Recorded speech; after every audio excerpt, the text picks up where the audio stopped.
अस्सलाम वालेकुम, good morning. कैसे हैं आप सब लोग? आई एम श्योर बहुत अच्छे होंगे। मेरा नाम है आयशा यूसुफ, मेरे साथ उमैर बशीर मौजूद हैं। उमैर, कैसे हैं आप? मैं बिल्कुल ठीक ठाक अल्हम्दुलिल्लाह। और आज आपको पता है ज़्यादा बेहतर है। आज डेफिनेटली वीकेंड जो है ना, आज के बाद शुरू हो जाएगा। आज इस वीक का लास्ट शो है क्योंकि फ्राइडे आ चुका है। और लेकिन उमैर, हमारे जो टॉपिक्स हैं, आज काफ़ी सारे टॉपिक्स पे मैं बात करनी है। उससे पहले जो कल एक वाक़या पेश आया है, मैं चाह रही हूँ कि उसके ऊपर ज़रा हम थोड़ी सी बात कर लें तो ज़्यादा अंग्रेजी में, उर्दू में। मुझे लगता है कि हमारी कौमी ज़बान उर्दू है तो हम उर्दू में ही कर लें और हमारे नाजरीन को भी ज़रा अच्छे से समझ आएगा। और जो अंग्रेज़ी इंग्लिश बोलने की कोशिश कर रही थी, इंग्लिश बोलने की कोशिश कर रही थी, उनको भी ज़रा अच्छे से समझ आ जाएगा कि उर्दू में बात किस तरह से की जाती है और हर किसी की सेल्फ रिस्पेक्ट और किसी को इज़्ज़त देना कितना ज़्यादा ज़रूरी है। उमैर, कितनी आसानी से उन्होंने कह दिया। और ये हम बात करें इस्लामाबाद में जो वाक़या पेश आया है, कैनोली एक रेस्टोरेंट है, उसकी दो ओनर्स उज़मा और दिया, जिन्होंने खुद अपना नाम बताया। डेफिनेटली हम वैसे उनका नाम नहीं लेते, लेकिन क्योंकि उन्होंने अपनी उस वीडियो के अंदर खुद अपना नाम बताया है और जिस तरह से उन्होंने अपने एक मैनेजर को, जो कि 9 साल से उनके साथ काम कर रहा था, उसकी उर्दू का मजाक उड़ाया। और डेफिनेटली वो वीडियो देख के हमें अंदाज़ा हो रहा है कि किस तरह से उससे पूछे बगैर उस की वीडियो बनाकर वो सोशल मीडिया पर लगाई गई। और देखिए, वो उसने बाद में वीडियो बयान भी आया, उन्होंने माफ़ी भी मांगी, लेकिन उन्होंने ये कहा कि हम मजाक कर रहे थे और आपस में एक फैमिली की तरह। मजाक करने और मजाक उड़ाने में फर्क है। और वो वीडियो में वाज़ेह था और एक्सपेक्ट कर रहे थे हम, और ये वाज़ेह था कि ये बाद में जो माफीनामा आएगा उसमें ऐसे ही होगा। जो अवैध से वहाँ के मैनेजर थे वो भी इसके बाद में आके ऐसा बयान दे दें कि हम लोग एक फैमिली है। ये वो सब कुछ ऐसे हम लोग इस माजी में भी ऐसी बहुत सारी वीडियोस देखी हैं। लेकिन ऐसे किसी का आपने ज़बान की बेस पर अगर मजाक उड़ाना है, आयशा, जब भी कौमी टीम कहीं पर जाती है तो हमारे जो खिलाड़ी हैं, वो, मैं हमेशा से ये बात करता हूँ कि आप अपनी कौमी ज़बान में बात करें, इसमें कोई ऐसा मसला नहीं है। तो तमाम जो इवेंट्स हैं, तमाम जो लोग हैं, आप सब लोग हैं, हम सब लोग यहाँ पर बैठे हैं, ज़बान की बेस पे किसी को जज करना। और कई ऐसे लोग हैं जो कि अभी इस बात पे उनको तनकीद का निशाना बना रहे हैं। मैंने उन लोगों को ज़बान की बेस पे दूसरे लोगों का मजाक उड़ाते खुद देखा है। बिल्कुल। और अब वो भी लिख रहे हैं। ये ड्यू स्टैंडर्ड्स हैं हमारी सोसाइटी के। बिल्कुल ऐसे ही है। बहरहाल शर्म का मकाम है उन तमाम लोगों के लिए जो किसी को ज़बान की बेस पर जज करते हैं या उनका मजाक उड़ाते हैं, किसी भी बेस पे, ज़बान, रंग, नस्ल। डेफिनेटली। अपने टॉपिक्स की जानिब आ जाते हैं। आज हम बात करेंगे पुलिस रिफॉर्म्स की। पुलिस गर्दी के 2-3 वाक़यात रिसेंटली जो सामने आए हैं, उसके बाद दोबारा से एक मरतबा फिर पुलिस रिफॉर्म्स की बात हो रही है। इस पर हम बात करेंगे। इसके साथ साथ चाइल्ड प्रोटेक्शन बिल, हमारे बच्चे जो हैं वो कितने महफूज हैं, उसके लिए क्या कानून साजी की जा रही है, हमारे साहिब इक़्तिदार जो लोग हैं वो क्या कर रहे हैं, इस पर हमें बात करनी है। मोटरवे पुलिस की वर्चुअल ट्रेनिंग, ये क्या मामला है, इस पर बात करेंगे। और हमारे साथ हमारी एक मेहमान भी मौजूद होंगी, नन्ही पेंटर हैं, उनसे भी आपकी मुलाकात करेंगे। बिल्कुल, आगाज़ करते हैं। सबसे पहले इस्लामाबाद पुलिस के हाथों कत्ल होने वाले उसामा सत्ती का गम अब पूरी कौम ने महसूस किया। और ऐसा ही एक वाक़या हमने देखा कि फैसलाबाद में भी पेश आया, जहाँ पुलिस ने गाड़ी ना रोकने पर शहरी को गाड़ी से उतार कर गोली मार दी। पुलिस के तशद्दुद से मरने के वाक़यात में भी मुसलसल अब इजाफा हो रहा है। इसके जिम्मेदार सिर्फ 2-4 एहलकार या अफसरान नहीं है, बल्कि पुलिस का जो पूरा ऐसे सिस्टम है, ये पूरा सिस्टम इसका जिम्मेदार। बिल्कुल ऐसे जो एहलकारों की तरबियत से लेकर उनकी जहनी और जिस्मानी सेहत तक हर मरहले पर इंतहाई पसमानदा और दुनिया से बहुत पीछे है। उसामा सत्ती के कत्ल के बाद पूरी कौम ने तकरीबन महसूस किया कि पुलिस में बड़ी रिफॉर्म्स जो हैं वो बहुत ज़्यादा ज़रूरी हो चुकी हैं। Federation of Pakistan chamber of commerce and industry ने इस मसले के हल के लिए एक हल तजवीज़ किया है और Usama Satti police reforms bill 2021 में पुलिस से मुतालिक 12 मुतालबात जो हैं वो पेश किए गए हैं। पुलिस मुकाबले और पुलिस हिरासत में कत्ल होने वालों की इंक्वायरी हाई कोर्ट के जज की ज़ेरे निगरानी की जाए, पुलिस के खिलाफ शिकायत आज़ाद फोरम सुने और पुलिस की तनख्वाहों में 100% इजाफा किया जाए। ये काफ़ी अहम जो हैं तजावीज़ सामने आई हैं। डेफिनेटली जब भी इस तरह की सूरत हाल होती है तो फ़ौरन से कहा जाता है ना कि पेटी भाई जो है वो अपने भाइयों को बचाने के लिए आ गए हैं। तो अगर एक आज़ाद फोरम इस तरह की इंक्वायरी को सुनेगा तो डेफिनेटली ज़्यादा चांसेस हैं कि जो फ़रीक़ैन हैं वो ज़्यादा मुतमईन होंगे और इंसाफ भी मिल सकेगा। एहलकारों की ड्यूटी का वक्त जो है वो किसी भी सूरत 12 घंटे से ज़ायद नहीं होना चाहिए, ये भी तजावीज़ में शामिल है। पुलिस में सिपाही और इंस्पेक्टर भर्ती किए जाएँ और वही तरक्की पाकर IG के ओहदे तक जाएं। बिल्कुल, एक सिस्टम बनाने की बात की जा रही है, जो तरीके से चलना चाहिए। वर्कलोड है उसको भी मैनेज करने जा रही है ताकि आप लोग मेंटली जो है वो अपना फ्रेश होकर अपना काम कर सकें। आपको जो तनख्वाहों के क्राइसिस हैं वो भी हल किए जाएं। ये बहुत सारी तजावीज़ हैं इस बिल में, इस पर बात करेंगे। और फैसलाबाद में जो वाकया पेश आया है वहाँ पर भी एक शख्स जिसका नाम वकास है उसको कत्ल कर दिया गया, और उस वक्त कत्ल किया गया जब उसके साथ उसका एक कज़न और एक दोस्त भी मौजूद था।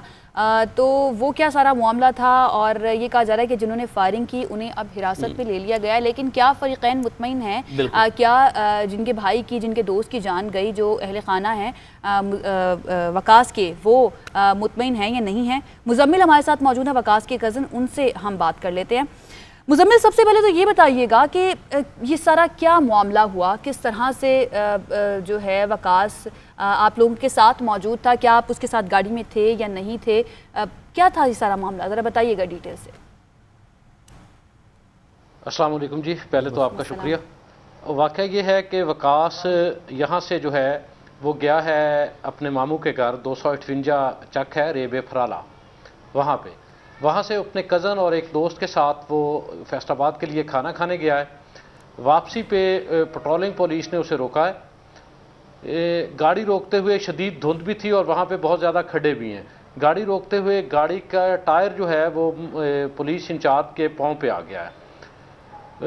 उसने उनको गालियाँ देना शुरू कर दी और उन पर बंदूकें तान ली। ये बच्चे डर गए और इन्होंने वहाँ से गाड़ी भगा दी।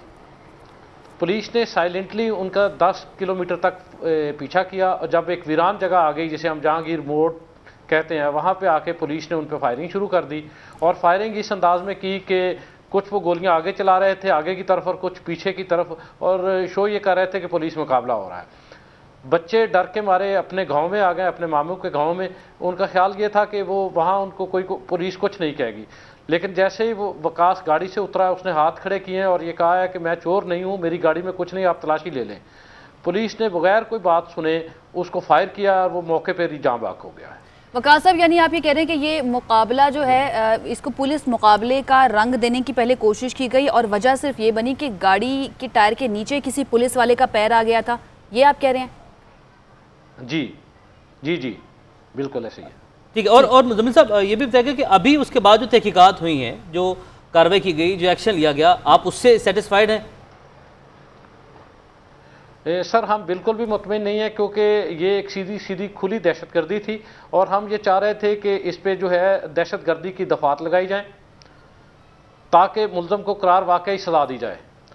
लेकिन अभी तक कोई ऐसा वाकया नहीं हुआ है। किसी जो पुलिस वकास साहब, कौन सी दफात लगाई गई है? नहीं किया। जो मुकदमा दर्ज हुआ है उसमें कौन सी दफात लगाई गई है? लगाई गई है ना, तो महकमाना दफा है जो 555 सी है वो लगाई गई है, और ना दहशतगर्दी की जो है दफा लगाई गई है। और सरकारी सतह पर किसी ने रब्ता किया आपके साथ? पुलिस की जो सीनियर अफसरान हैं या सरकारी सतह पर किसी ने आपसे रब्ता किया? नहीं जी, हमारी फैमिली से किसी ने रब्ता नहीं किया। ठीक है। मुज़म्मिल हुसैन साहब हमारे साथ ही मौजूद रहिएगा। और उसामा सद्दी के कत्ल के बाद एक पुलिस रिफॉर्म्स को उसके सदर चौधरी साजिद इकबाल भी हमारे साथ मौजूद हैं। साजिद इकबाल साहब, बहुत शुक्रिया आपके वक्त के लिए। सर, सबसे पहले जो इस्लाहात बनाई गई, जो इसके हवाले से रिफॉर्म्स काउंसिल बनाई गई, इस पर किस हद तक काम हुआ और इसके बाद हम क्या तब्दीली एक्सपेक्ट कर सकते हैं सारे सिस्टम में? बहुत शुक्रिया जी। मैं सबसे पहले उसामा सत्ती शहीद, उसके लिए दुआ गो हूँ कि अल्लाह ताला उसकी मग़फ़रत फरमाए। बहुत बड़ा सदमा है, सिर्फ उसके लवाहकीन के लिए नहीं, पूरी कौम के लिए।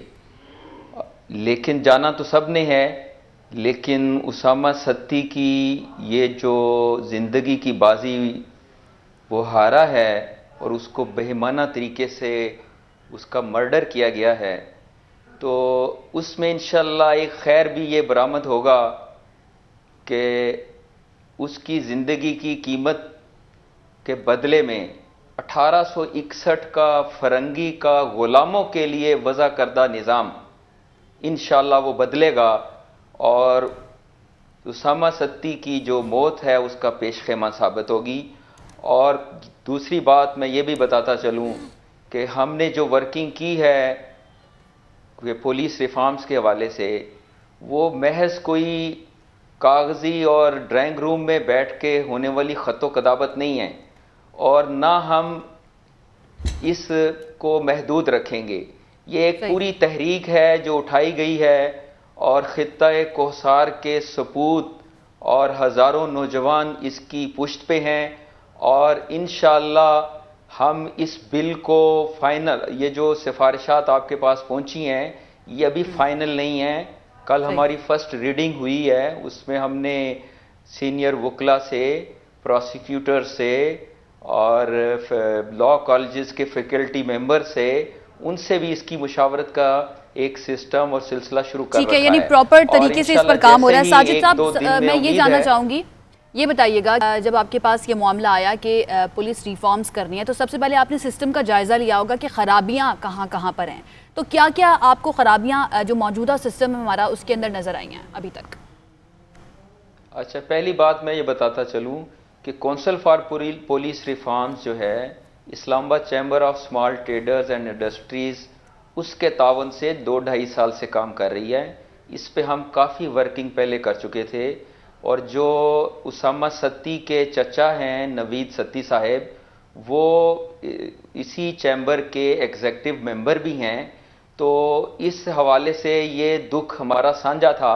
तो हमने जो रिफॉर्म्स ऑलरेडी पाइपलाइन में थी, उनको हमने Usama Satti police reforms bill 2020-21 का नाम दिया है। और इस हवाले से मैं रिफॉर्म्स के हवाले से जो खामियां हैं, वो खामियों के हवाले से आपने बताया कि आप 2-2.5 साल से काम कर रहे हैं इस पर। आपने 2-2.5 साल में क्या खामियां देखी अब जिन पर फिलफौर ओवरकम करना जरूरी है, उनको खत्म करना जरूरी है?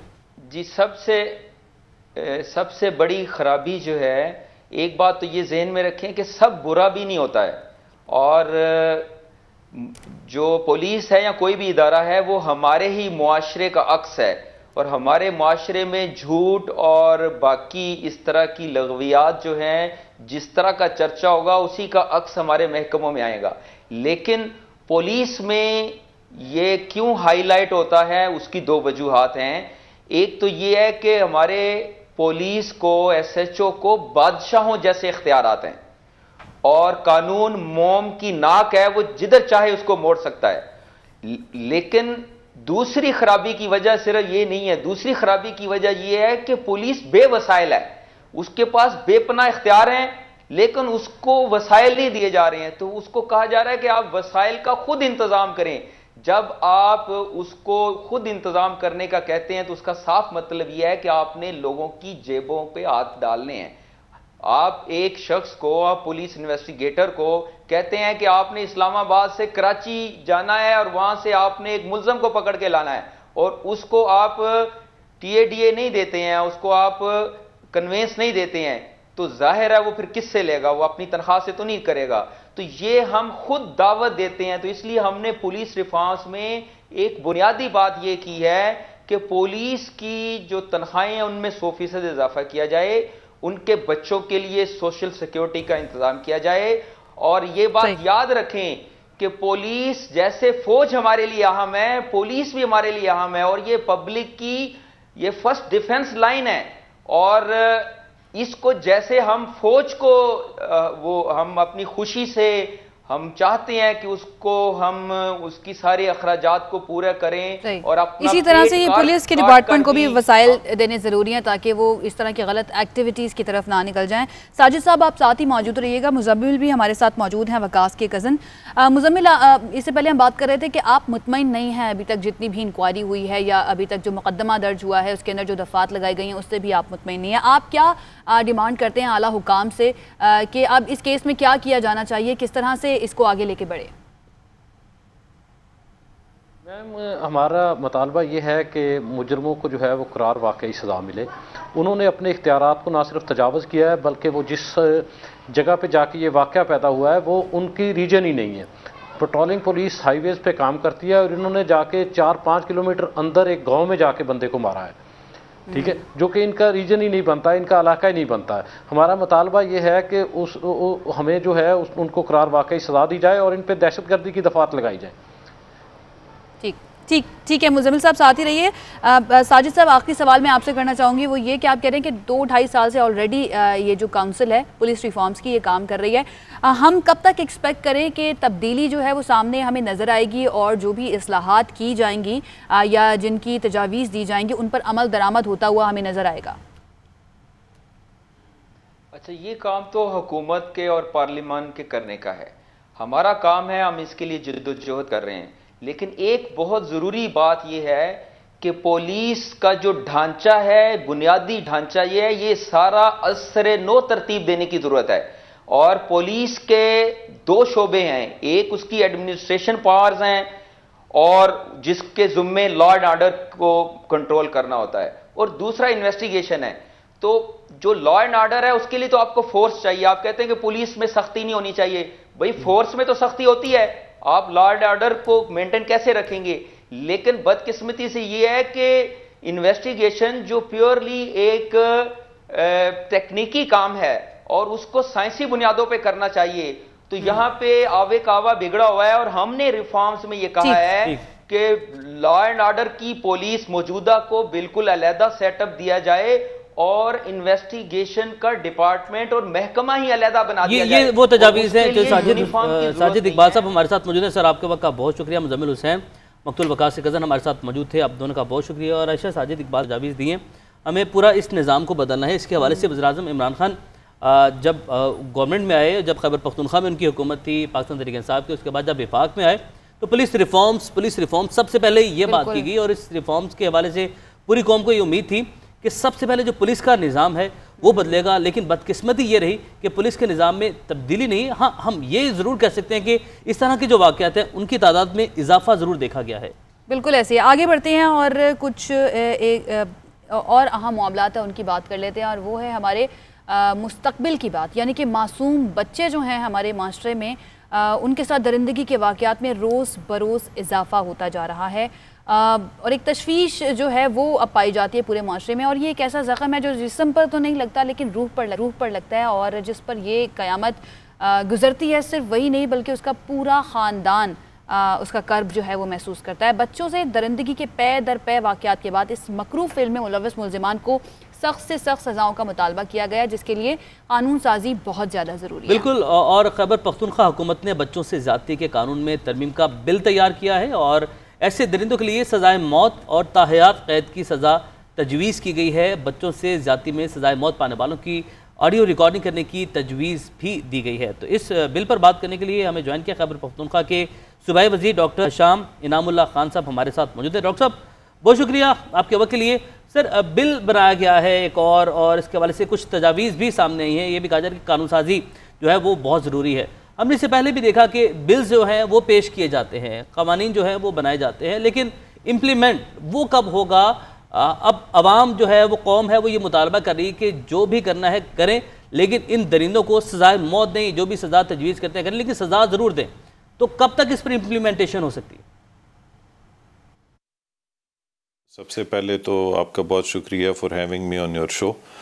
मैं ये कहूँगा कि ये domestic violence against women prevention and protection bill 2020 जो कि हमने अभी पास किया and it is an act and it is about to be implemented, इसमें इन इटसेल्फ एक अथॉरिटी है डिस्ट्रिक्ट प्रोटेक्शन कमेटी की शक्ल में, जिसमें जो हमारी जिन अजला में हमारी सिटिंग वुमेन MPAs हैं वो चेयर करेंगी, जिन अजला में वो नहीं हैं डिप्टी कमिश्नर चेयर करेगा उस कमेटी में। इसके अलावा सिविल सोसाइटी के 2 रिप्रेजेंटेटिव्स होंगे, DHO होगा, पुलिस रिप्रेजेंटेटिव होगा, डिस्ट्रिक्ट ऑफिसर सोशल वेलफेयर होगा, और जो हमारी चेयरपर्सन है वुमेन कमीशन की वो होंगी, डिस्ट्रिक्ट खतीब होगा, डिस्ट्रिक्ट प्रोसिक्यूटर होगा।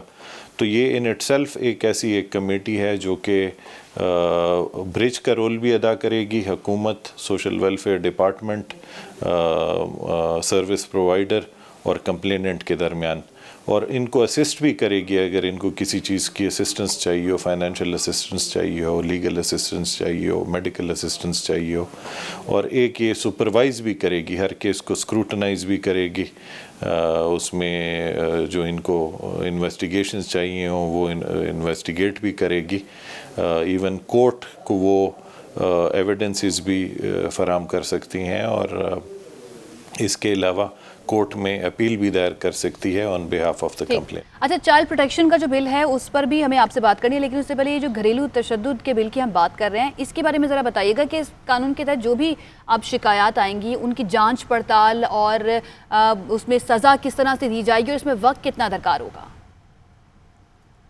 जी, जैसे ही अपील दायर होगी कोर्ट में हमने तो डिस्ट्रिक्ट प्रोटेक्शन कमेटी को एक वक्त दिया है कि with in 15 days they should scrutinise everything. जब अपील जाएगी कोर्ट में और वो वहाँ पे दायर होगी तो विद इन 2 मंथ 60 डेज़ अगर वो डे टू डे ट्रायल करना पड़े वो भी होगा, लेकिन विद इन 60 डेज़ कोर्ट अपना ऑर्डर सुनाएगी। डॉक्टर साहब, बच्चों से ज़्यादती के मुकदमात में सख्त सज़ाओं के लिए तरमीमी बिल तैयार किया गया है, इसको कब तक असेंबली से मंजूर करवा लिया जाएगा? Child welfare and protection commission amendments bill है, वो अभी कैबिनेट के सेक्शन में पड़ा है और अगले कैबिनेट मीटिंग में चीफ मिनिस्टर महमूद खान की डायरेक्शंस हैं कि अगले कैबिनेट एजेंडा पे वो आएगा। इंशाल्लाह हम उसको अप्रूव करेंगे और इंशाल्लाह with in a month it will be passed from the floor of the assembly. और इस कानून में फांसी की सज़ा पर अमल दरामद की रिकॉर्डिंग करके पब्लिक करने की शिक भी शामिल की गई है। ये बताइएगा कि ये शिक किसी खास वजह से शामिल की गई है? ये जी बेसिकली एक वाक़या हुआ था, वाक़ये तो बहुत हुए हैं लेकिन हमारे टेन्योर में नौशहरा में एक छोटी बच्ची हौज़े नूर के साथ वाक़या हुआ था जिसको सेक्सुअली अब्यूज़ किया गया, फिर उसको मर्डर किया गया, उसके बाद फिर और वाक़ये हुए। लेकिन ये एक ऐसा वाक़या था कि उसने मीडिया में भी, हमारे घरों में भी, हमारे माशरे में बहुत हलचल मचा दी थी। उस वाक़ये के बाद हमने इस एक्ट में अमेंडमेंट्स की। हम सब की एक ये मीडिया लोगों को भी, माशरे के लोगों की भी ये एक राय थी कि एक ऐसी सज़ा तजवीज़ की जाए जो कि फांसी की सज़ा हो और वो पब्लिकली हैंग किया जाए वो क्रिमिनल। तो चूँकि फेडरल लॉ प्रोहिबिट करता है पब्लिक हैंगिंग को, तो इसलिए हमने फिर मेरी एक तजवीज़ मैंने इनको दी कि हैंगिंग जहाँ पे भी हो, एक बंदा मुलव्वस पाया गया, he is convicted, he is hanged, जहाँ पे भी हैंगिंग हो there should be an audio visual recording of that hanging. और वो ऑडियो विजुअल रिकॉर्डिंग हम फिर अगर हम चाहें इबरत के लिए हम फिर सोशल मीडिया और टीवी में उसको दे सकते हैं ताकि सब लोग उसको देखें। ठीक है, बहुत शुक्रिया। डॉक्टर हशाम इनामुल्लाह साहब हमारे साथ मौजूद थे, खैबर पख्तूनख्वा के सूबाई वज़ीर हैं। और 2 बिल्स पे हमने आज बात की, घरेलू तशद्दुद जो ख़वातीन के साथ तशद्दुद किया जाता है उसके बारे में, और चाइल्ड प्रोटेक्शन बिल। और हमारी उम्मीद ये है कि जल्द से जल्द ये बिल जो है असेंबली में पेश किए जाएंगे और ये कानून का हिस्सा भी जल्द बनेंगे ताकि ना सिर्फ हमारी ख़वातीन महफूज हो बल्कि जो हमारे माशरे में बच्चे हैं जो कि मुस्तकबिल हैं पाकिस्तान का, वो भी महफूज रह सके। अब हम एक ब्रेक लेते हैं। ब्रेक के बाद जब वापस आएंगे तो कुछ बात करेंगे वर्चुअल रियलिटी की कि इस टेक्नोलॉजी को अब कहाँ कहाँ इस्तेमाल किया जा रहा है, और आपकी हमें मुलाकात भी करवानी है एक नन्ही पेंटर से। हमारे साथ रहिए। Welcome back. और आयशा, हम बचपन से सुनते आ रहे हैं कि पढ़ोगे लिखोगे बनोगे नवाब, खेलोगे कूदोगे होगे ख़राब। तो थोड़ी सी इसमें जैसे जैसे वक्त तब्दील हुआ, नई नई टेक्नोलॉजीज़ जो है वो सामने तब्दीली आ गई थोड़ी सी यहाँ पर भी, और अब ये हो गया। अच्छा, मैं शुरू से ही वैसे यही सोचती हूँ मैं कि खेलोगे कूदोगे बनोगे नवाब। अब नवाब के बच्चे ही खेलते कूदते हैं ना। बहरहाल, लेकिन खेलों की दुनिया ने इंसान को एक ऐसी दुनिया से मुतारिफ करवा दिया है जो कि मुस्तकबिल की दुनिया है। हम बात कर रहे हैं वर्चुअल रियलिटी की। वर्चुअल रियलिटी की तारीख तो कंप्यूटर जितनी पुरानी है, लेकिन इसकी जो मौजूदा शक्ल है उसको मुतारिफ करवाने का सहरा हम कह सकते हैं कि सेगा गेम्स को जाता है। मैं बहुत खेलता था, बड़े शौक से हम लोग ये गेम्स खेलते थे, लेकिन वर्चुअल वाली नहीं। ज़ाहिर है हम ज़्यादा देसी बच्चे थे, तो उनकी जो सादी से सिंपल गेम्स होती थी वो खेलते थे। दोबारा इसने 1991 में वर्चुअल गेम्स मुतारिफ करवाई सेगा ने, जो कि दुनिया भर में बेहद मकबूल हुई। 2013 में जापान की नाइटेंडो गेम्स ने 3D लेंस और 3D ग्लासेस की नई शक्ल मुतारिफ करवाई, जिसमें लोग किसी एक मखसूस जगह बैठकर किसी भी माहौल को ज़्यादा हकीकी अंदाज में महसूस कर सकते हैं। बिल्कुल ऐसे है, और इस तरह खेल से शुरू होने वाला ये सिलसिला जो है अब ज़िंदगी के मुख्तलिफ शोबों में भी तेज़ी से मकबूल होता जा रहा है। ये टेक्नोलॉजी जल्द ही रिवायती निज़ाम जो है और जो हमारा रिवायती निज़ाम ज़िंदगी है उसको चैलेंज करने जा रही है। पाकिस्तान में भी वर्चुअल रियलिटी कई शोबों में अब इस्तेमाल होना शुरू हो गई है, जैसा कि मोटरवे पुलिस जहां शहरियों को ड्राइविंग की वर्चुअल तरबियत देने में मसरूफ़ है, वहीं एहलकार जो हैं वो निशानेबाजी की ट्रेनिंग भी वर्चुअल टेक्नोलॉजी से ही हासिल कर रहे हैं। ये सारा क्या मामला है, इस पर एक रिपोर्ट तैयार किया है हमारे रिपोर्टर ने। पहले वो देख लेते हैं, उसके बाद आपकी मुलाकात करवाएंगे DIG motorway training college Sheikhupura महबूब असलम साहब से।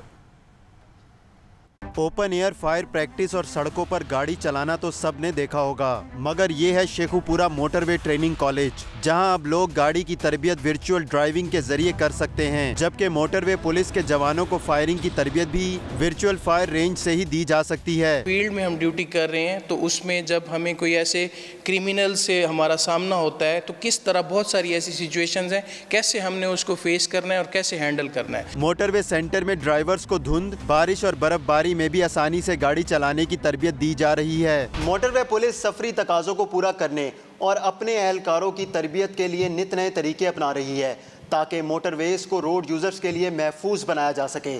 कैमरामैन आसिफ शकील के साथ फराद निज़ाम, GNN शेखुपुरा।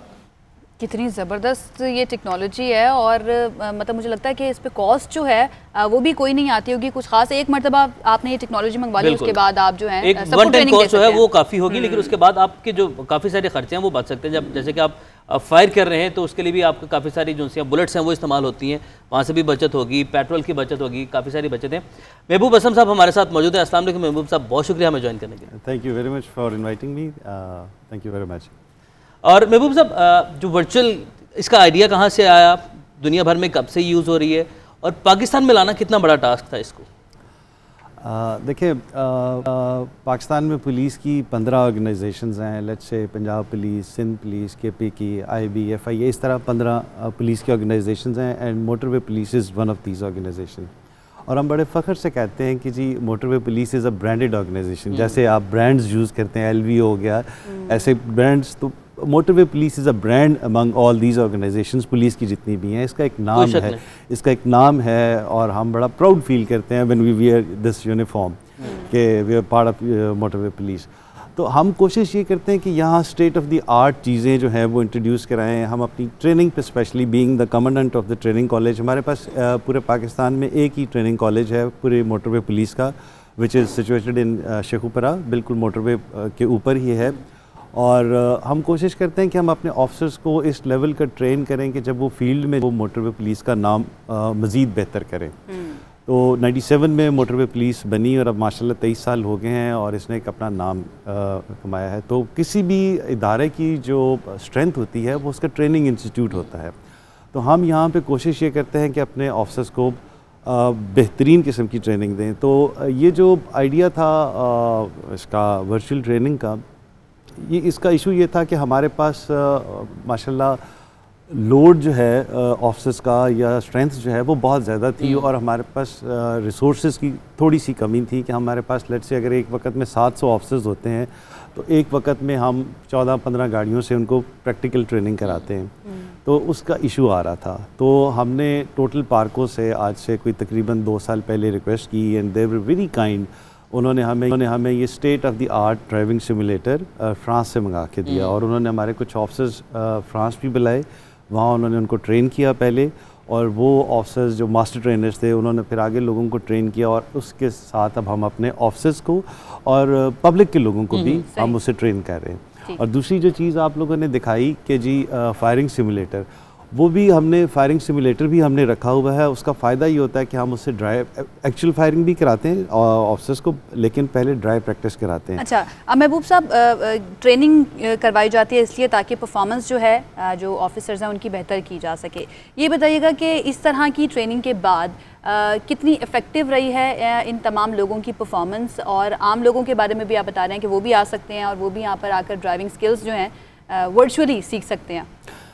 हम देखें अफेक्टिवनेस में फ़र्क डेफिनेटली बहुत पड़ा जब आप इस तरह के एक state of the art simulator पे, और इसमें आपके पास डिफरेंट ऑप्शंस होती हैं कि आप आगे डिफरेंट सीन्स स्क्रीन पे क्रिएट कर सकते हैं, फॉग का सीन क्रिएट कर सकते हैं, रश का कर सकते हैं, हिली एरिया का।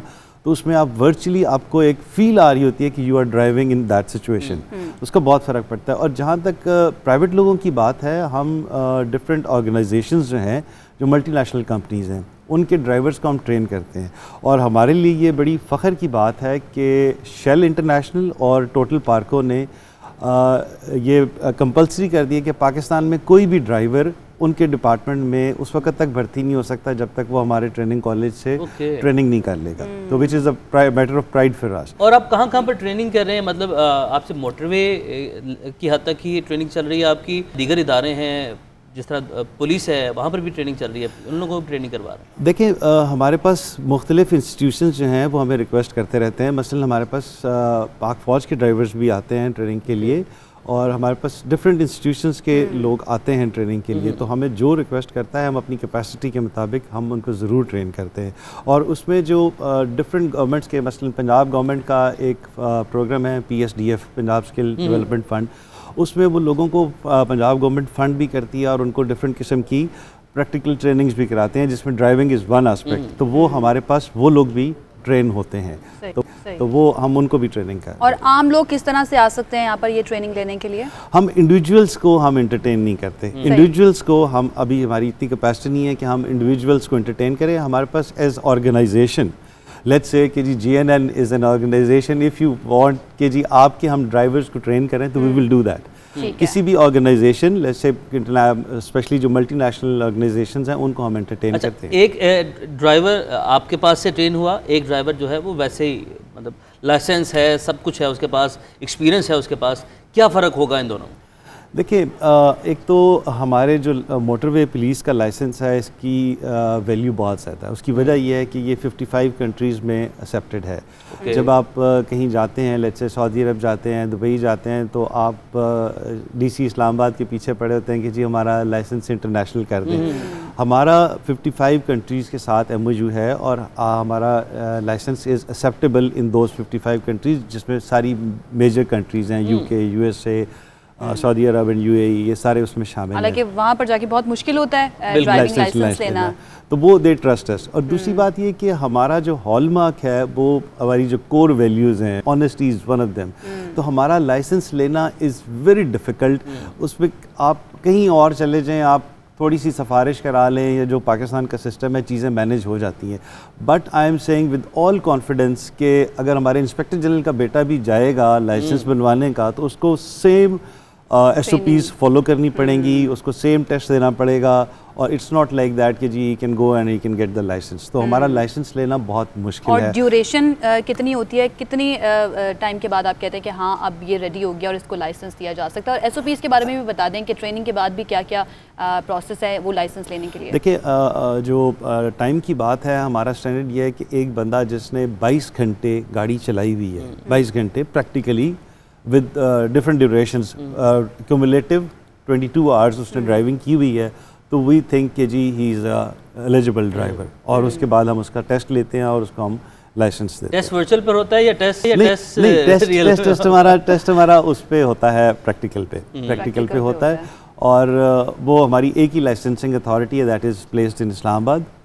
इस्लामाबाद जो DLA ड्राइविंग लाइसेंसिंग अथॉरिटी है वो लाइसेंस। अब मज़ीद आप क्या देख रहे हैं, क्या क्या तब्दीलियाँ आप चाह रहे हैं मज़ीद इस सिस्टम में, बेहतर कैसे किया जा सकता है मज़ीद? देखिए हमारी इस वक्त स्ट्रेंथ है 13,000 के नज़दीक, और हम इस वक्त तकरीबन 4,300 किलोमीटर एरिया लुक आफ्टर कर रहे हैं। उसमें मोटरवेज़ भी हैं और उसमें GT रोड भी शामिल है। इन द कमिंग 2 years हमारी स्ट्रेंथ भी ऑलमोस्ट डबल हो जाएगी और हमारी जुरिस्डिक्शन भी ऑलमोस्ट डबल हो जाएगी, because of the CPAC and all the other ways motorways coming up. तो हम जो फोर्सी कर रहे हैं कि हम पे प्रेशर थोड़ा ज़्यादा आएगा। हम एक इस ट्रेनिंग कॉलेज की एक्सटेंशन कर रहे हैं। Inspector general was very kind, उन्होंने हमें बेशुमार फंड्स दिए और हम इस कॉलेज की एक्सपेंशन कर रहे हैं। इसका जो इंफ्रास्ट्रक्चर था, जो पुराना था, वो हम गिरा के नया इंफ्रास्ट्रक्चर बना रहे हैं। और इसके अलावा हमने पीछे 12 एकड़ जगह भी और ले ली है और हम एक state of the art driving school बनाने जा रहे हैं, जिसमें हम उसमें हम चाहेंगे कि जी हम पब्लिक को भी इन्वॉल्व करें, ताकि हम जो जनरल पब्लिक है उनकी ड्राइविंग भी हम जितना लोगों को एजुकेट करेंगे, जितना करेंगे उसमें हम बेहतरी वो आ सकेगी। बिल्कुल। अच्छा महबूब साहब, वक्त क्योंकि हमारे पास कम है, आखिरी सवाल मैं आपसे पूछना चाहूँगी, मोटरवे की सिक्योरिटी के लिए, मज़ीद उसको बेहतर बनाने के लिए क्या इकदाम किए जा रहे हैं? क्योंकि हमने पास में देखा कुछ इस तरह के नाखुशगवार वाक़े पेश आए जिसकी वजह से आपके डिपार्टमेंट को भी काफ़ी तनकीद का सामना करना पड़ा और काफ़ी हलचल। देखिए it's a proper forum to explain. आप जिस इंसिडेंट की बात कर रही हैं, मैं पब्लिकली कह रहा हूँ कि जी motorway police was not responsible for that. हमारी जिम्मेदारी नहीं थी। हम आज भी उस सड़क पे हमारी डिप्लॉयमेंट नहीं है। एक गलत इंप्रेशन दिया गया।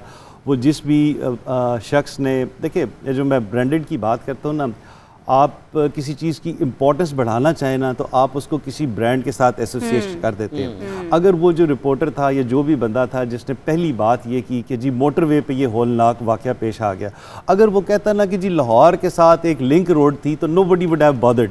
जब वो मोटरवे का नाम आ गया तो सारों के कान खड़े हो गए और उसके बाद हम लाख एक्सप्लेनेशंस देते रहे कि जी वो हमारी जुरिसडिक्शन ही नहीं है। आप देखें आज लाहौर सियालकोट मोटरवे खुले हुए तकरीबन 4 महीने हो गए हैं, लेकिन हमने अभी तक उसे टेक ओवर नहीं किया।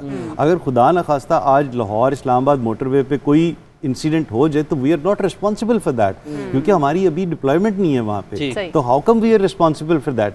वो जिसकी आप वो बात कर रही हैं that was a link road linking to that Lahore ring road, ठीक है, उस पर हमारी नफरी नहीं थी, तो वी वर नॉट रिस्पॉन्सिबल। मैं आपकी बात समझ गया। इसको बेहतर बनाने के लिए देखें 2 चीज़ें ज़रूरी हैं। मोटरवे का नाम जब आता है तो आपके जहन में सिर्फ मोटरवे पुलिस आती है। इसको रन करिए 3 basic organizations, NHA, FW and then motorway police. हमारा काम सिर्फ एनफोर्समेंट है, बाकी इसकी मेंटेनेंस और इसकी डेवलपमेंट वो FW और NHA करते हैं। ठीक है। अब आपने हैदराबाद से कराची तक मोटरवे तो डिक्लेयर कर दी, आप कभी वहाँ पे ट्रैवल करें ना, वहाँ पे कोई फेंस है ना कुछ है, वहाँ पे मोटरसाइकिल वाले भी आ रहे हैं, वहाँ पे रिक्शा वाले भी आ रहे हैं, and you have declared it a motorway. तो that is the basic issue. इस तरह के इश्यूज को हमें देखना चाहिए। जब तक इस तरह के इश्यूज, जो मोटरवे प्रॉपर मोटरवे है उसकी मोटरवे की डेफिनेशन है कि इट शुड बी फेंस्ड, इसकी इतनी लेंथ होनी चाहिए, इसकी इतनी विड्थ होनी चाहिए, सेफ टू ट्रैवल होना चाहिए। अगर आप उसमें आप एंट्री पॉइंट्स आपने 10,000 रखे हुए हैं जिसमें बाइक्स वाले भी आ रहे हैं, रिक्शे वाले भी आ रहे हैं, तो that can't be a motorway. Exactly. तो इस तरह के इश्यूज को आपको कैटर करना। बहुत शुक्रिया महबूब असलम साहब हमारे साथ मौजूद थे। सर आपने वक्त निकाला, आपके वक्त का बहुत शुक्रिया। और मैं ब्रेक ले लेते हैं, ब्रेक ही बनती है इसके बाद। और हमारी उम्मीद और हमारी कोशिश और हमारी दुआ जो है वो यही है कि ये जो वर्चुअल ट्रेनिंग का जो सिस्टम है वो आम लोगों के लिए भी खुल जाए, ताकि हम लोग भी वहाँ पर जाकर ट्रेनिंग ले सकें। क्योंकि मेरी स्किल्स जो है मेरी स्किल्स जो है ना वो बहुत बुरी हैं, स्पेशली पार्किंग के हवाले से, तो वो मैंने डेफिनेटली जाके ज़रूर सीखनी है। एक ब्रेक ले लेते हैं, ब्रेक के बाद जब वापस आएंगे तो आपकी मुलाकात कराएंगे नन्ही पेंटर फातिमा से। हमारे साथ रहिए।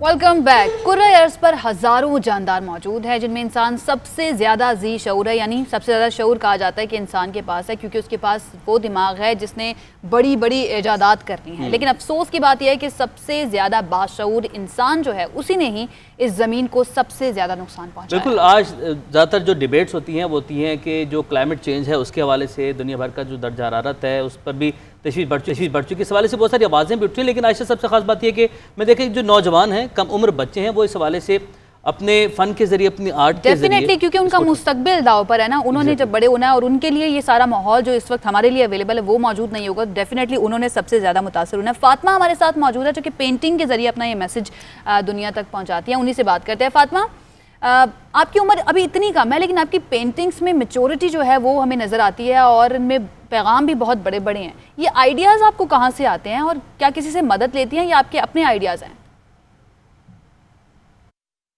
मैं जब अपने इर्द गिर्द के माहौल को देखती हूँ, आलूदगी को देखती हूँ या इन्वायरमेंटल जो डिग्रेडेशन हो रही है उसको देखती हूँ, तो उससे मैं मैसेजेस लेती हूँ और फिर अपने पेंटिंग्स के ज़रिए उसको एक पिक्चर फॉर्म में पेश करती हूँ ताकि लोग उससे समझ जाए।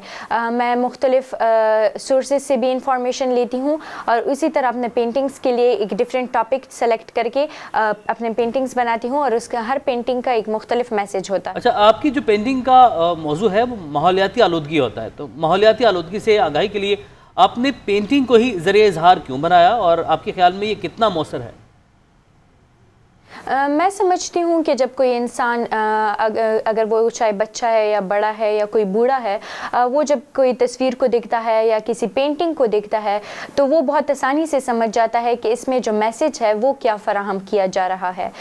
इसी तरह मैंने ये ज़रिया अपनाया कि हमारे खैबर पख्तूनख्वा की जितनी लड़कियाँ हैं, जितने पॉपुलेशन है, उनको पता चल जाए कि हमारे क्लाइमेट चेंज क्या है और उसकी आगाही हम कैसे फैला सकते हैं। फातिमा, आप क्या समझते हैं इस मसले के हल के लिए क्या ज़रूरी है? आम लोगों को क्या करना चाहिए और हुकूमत को क्या करना चाहिए?